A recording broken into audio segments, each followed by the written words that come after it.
안녕하세요. 오늘도 하늘 큐티 말씀으로 나오신 여러분들께 주님의 은총이 함께하기를 기도합니다. 오늘 너무나 상반된 두 명이 나옵니다. 쌍둥이인 에서와 야곱이죠. 쌍둥이였지만 이 둘은 너무 달랐고 너무 다른 각자의 연약함이 자신들의 인생을 힘들게 하는 것을 보게 됩니다. 에서는 대충대충 가볍게 행동하는 사람이었고 야곱은 치밀하고 교활하게 자기 힘으로 살아내려고 하는 사람이었습니다. 이 두 사람 모두에게서 나의 모습이 보이고 우리의 모습을 보게 됩니다. 아브라함의 하나님, 이삭의 하나님, 야곱의 하나님이라는 말은 성경에서 대명사처럼 사용됩니다. 그런데 왜 아브라함의 하나님, 이삭의 하나님, 에서의 하나님이 아니라 야곱의 하나님이 되었을까요? 에서 자리에 동생 야곱이 들어갑니다. 야곱이 형 에서를 제치고 유업을 이어받을 자로 운명론적으로 결정되어 있었기 때문이겠습니까? 그렇지 않습니다.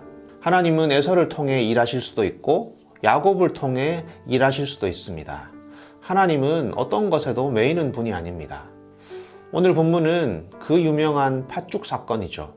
야곱이 팥죽으로 형 에서에게 장자의 권리를 사게 되는 이야기입니다.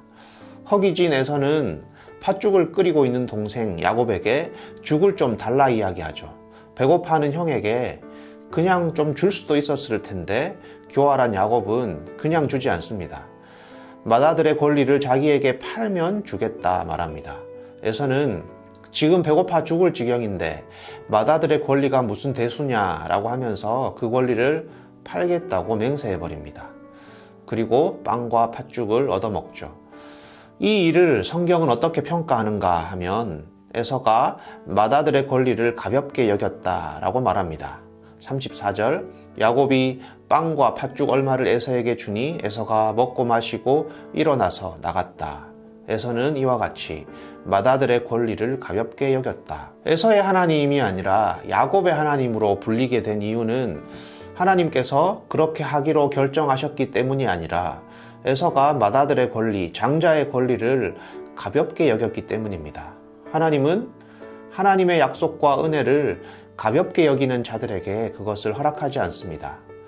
예수님은 거룩한 것을 개에게 주지 말고 진주를 돼지 앞에 던지지 말라 말씀하시죠.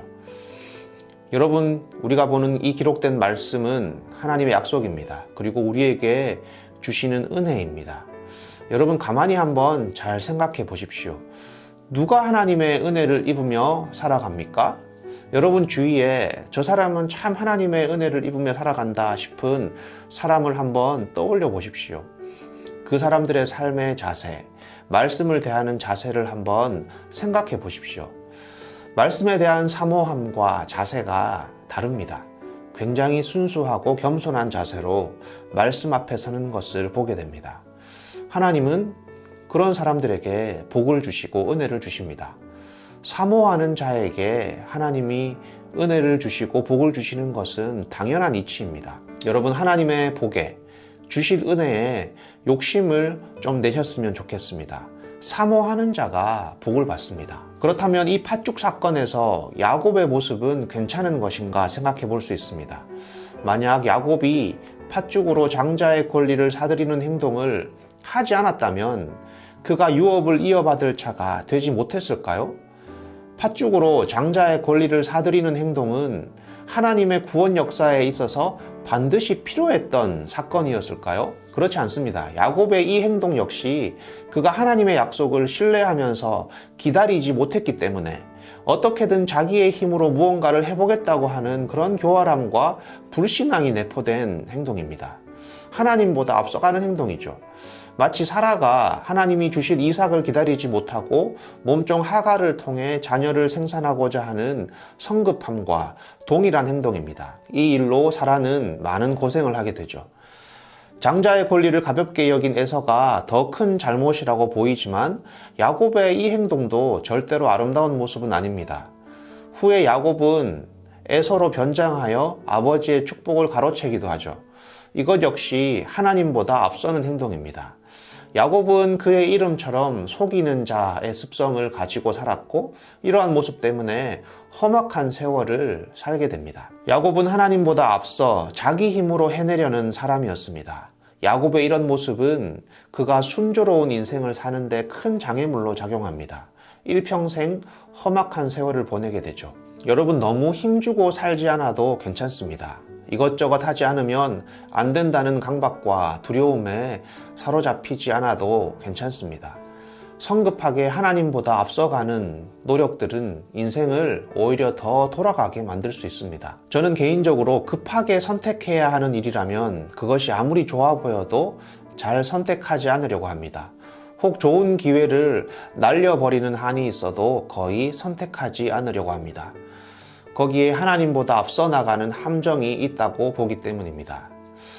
좀 느린 것처럼 느껴지고 뒤처지는 것 아닌가 싶어도 하나님의 뒤를 따라 천천히 가는 것이 가장 아름다운 삶을 사는 방법입니다. 에서는 하나님이 자신의 가문에 맡기신 과업과 그 은혜를 너무 사소하게 여겼고, 반대로 야곱은 하나님의 인도를 기다리기보다 자신이 성취하고야 말겠다는 자기 중심적 욕망으로 점철된 삶이었습니다.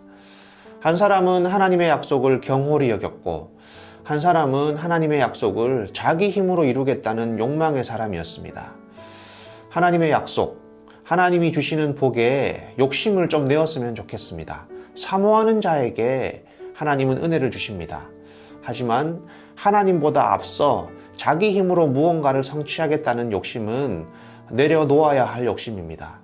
여러분, 우리가 꼭 가져야 할 욕심과 내려놓아야 할 욕심을 잘 구분하여서 진짜 복을 받는 우리들이 되었으면 참 좋겠습니다.